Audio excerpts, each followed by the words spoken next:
আসসালামু আলাইকুম। কেমন আছেন আপনারা? আশা করি ভালো আছেন। আমি আলহামদুলিল্লাহ ভালো আছি।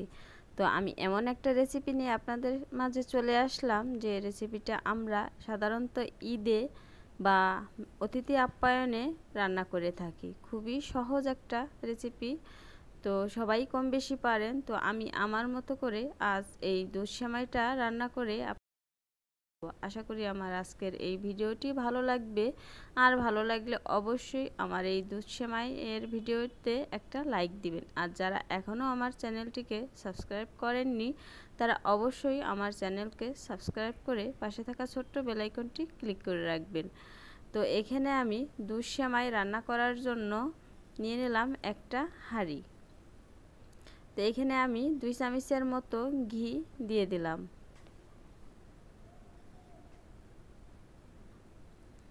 তো এখানে আমি কিছু ড্রাই ফ্রুট, এখানে 3 ধরনের বাদাম আছে আর কিছু কিশমিশ আছে, আমি এগুলো এই ঘিতে ভেজে নিব হালকা করে।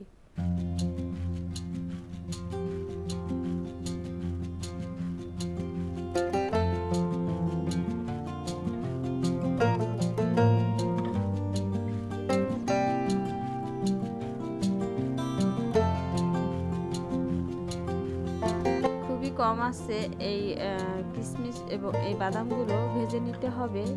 ফুল আছে ভাজলে এগুলো পুড়ে যাবে, তাই খুব অল্প আছে কম আছে এই ড্রাই ফ্রুটগুলো ভেজে নিতে হবে। আমার এই কিশমিশ এবং বাদামগুলো ভাজা হয়ে গেছে, আমি এগুলো উঠিয়ে নিচ্ছি। তো আমার ভাজা হয়ে গেছে, এই তো আমি উঠিয়ে নিচ্ছি। এখন আমি এই কড়াইতে আবারও দিয়ে দিব ঘি সেমাই ভাজার জন্য।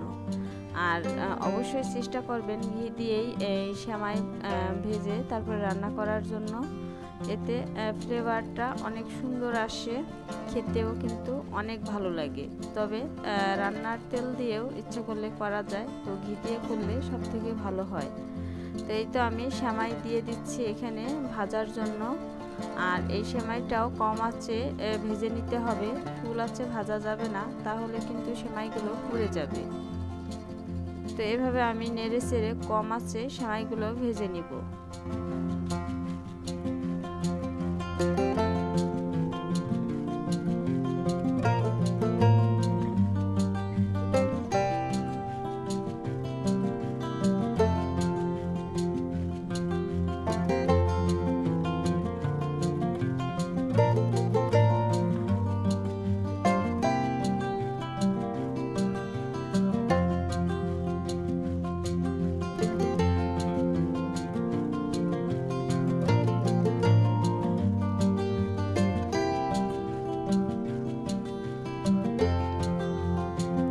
আমার সেমাইগুলো কিন্তু আমার ভাজা হয়ে গেছে, এখন আমি এগুলোকে উঠিয়ে নিব। আর সেই সেমাইয়ের ভাজা কড়াইতেই আমি দিয়ে দিলাম দুধ। এখানে আমার 1 লিটারের বেশি দুধ আছে, লিকুইড দুধ। আর এখানে আমি 1 কাপ পরিমাণ দিয়ে দিলাম গুঁড়া দুধ। এই গুঁড়া দুধটা দিলে কিন্তু সেমাইয়ের স্বাদটা অনেক গুণ বেড়ে যায়। তো আপনারাও চেষ্টা করবেন গুঁড়া দুধ ব্যবহার করার জন্য। তো আমি একটু ভালো করে নেড়ে চেড়ে দিতেছি, যাতে কোনো গুঁড়া দুধের কোনো দলা বেঁধে না থাকে, এই জন্য ভালো করে নেড়ে চেড়ে মিক্সড করে দিতেছি।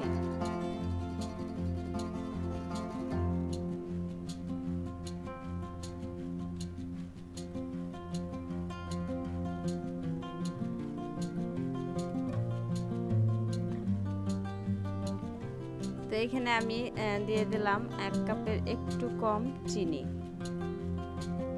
তো আমার সেমাইটাও 1 কাপ থেকে একটু কম ছিল, তো আমি সেই অনুযায়ী আমি দিয়ে দিলাম চিনি, এতে করে মিষ্টির ব্যালেন্সটা ঠিক থাকে। তো এই তো আমি একটু নেড়ে চেড়ে দুধটা ভালো করে জাল করে নিব। তো ভালো করে টকবক করে আমি এটাকে নেড়ে চেড়ে জাল করে নিব।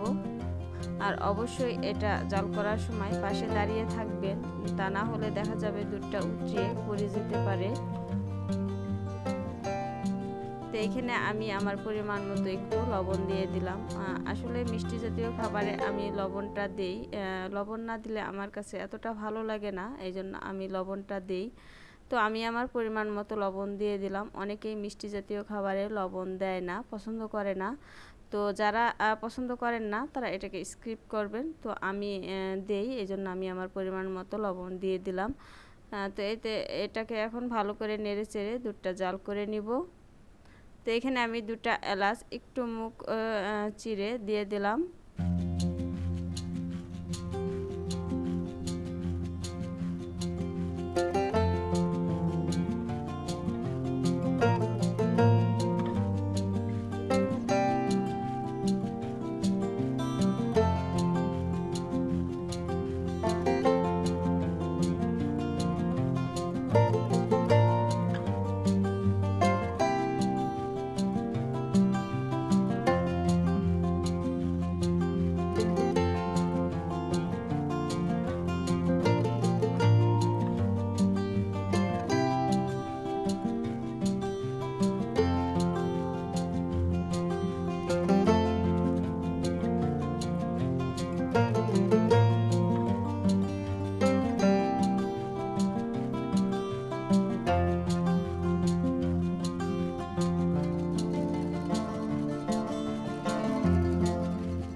এভাবে সাইডে দুধটা লেগে গেলে তো এটা সাইড থেকে এরকম চামিচ দিয়ে ভালো করে খেয়ে তারপরে এটাকে মিক্সড করে ভালো করে নিতে হবে চামিচ দিয়ে।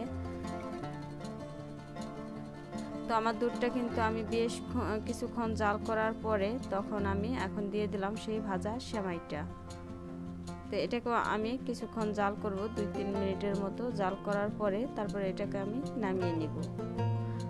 তো এখানে আমি কিছু সেই ভেজে রাখা ড্রাই ফ্রুট দিয়ে দেব, আর কিছু আমি রেখে দিব পরিবেশনের জন্য। তো এখানে আমি কিছু ড্রাই ফ্রুট দিয়ে দিলাম।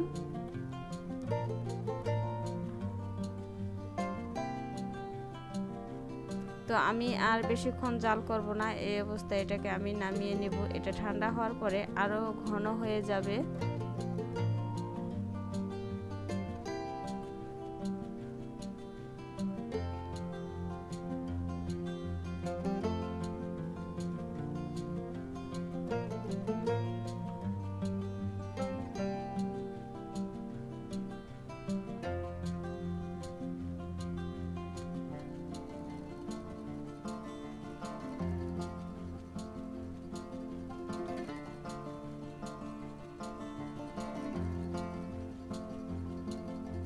তো এই তো দেখতে পাচ্ছেন আমার দুধ সেমাই রেডি। কতটা দেখতে ইয়ামি হয়েছে আর খেতেও কিন্তু অসাধারণ হয়েছে। যারা আমার এই দুধ সেমাই রেসিপিটি যাদের ভালো লেগেছে তারা অবশ্যই আমার এই রেসিপিটি শেয়ার করবেন আপনজন এবং আত্মীয় স্বজনদের সাথে। তো আমি এখানে বিদায় নিতেছি। আল্লাহ হাফেজ।